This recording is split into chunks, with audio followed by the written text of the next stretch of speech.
yang Chang Ho minum di dalam mobilnya. Seketika dia menjadi pusing dan kehilangan fokus. Ia jadi menyetir gak karuan, hingga akhirnya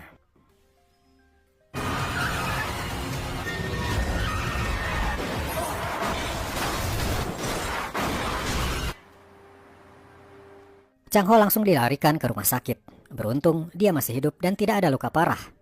Baru saja dia bisa bernapas lega, tiba-tiba pihak kepolisian datang dan berkata kalau Chang Ho mengonsumsi drugs, terbukti dari kandungan tes darah dari pihak rumah sakit. Chang Ho sadar, sepertinya semua ini bermula dari kopi yang ia minum.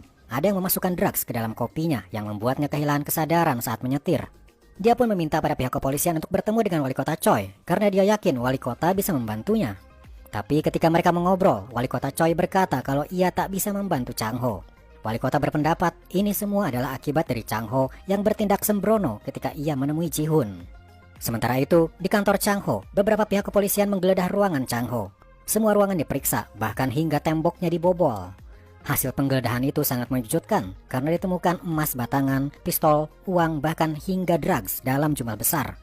Kembali pada Chang Ho, dirinya kini dimasukkan ke dalam penjara Gucheon. Ironis, ketika beberapa hari lalu dia datang ke situ sebagai pengacara, kini malah menjadi tahanan.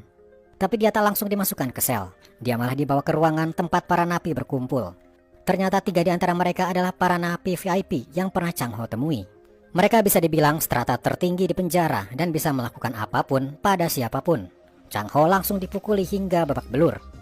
Sementara itu di TV, tengah dihebohkan dengan berita temuan emas, uang, dan drugs yang ada di kantor pengacara bernama Chang Ho.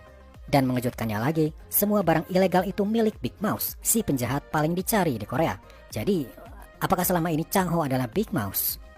Chang Ho yang babak belur kini sedang kritis setelah disiksa oleh para napi. Namun Ji Hun yang menonton berita langsung menghubungi kepala sipir penjara di Gucheon. Dia memerintahkan agar Chang Ho jangan sampai terbunuh, karena Chang Ho ternyata adalah si Big Mouse yang telah mencuri uang 100 miliar won miliknya, dan dia ingin uang itu kembali. Para tim medis segera menolong Chang Ho yang sudah tak bergerak.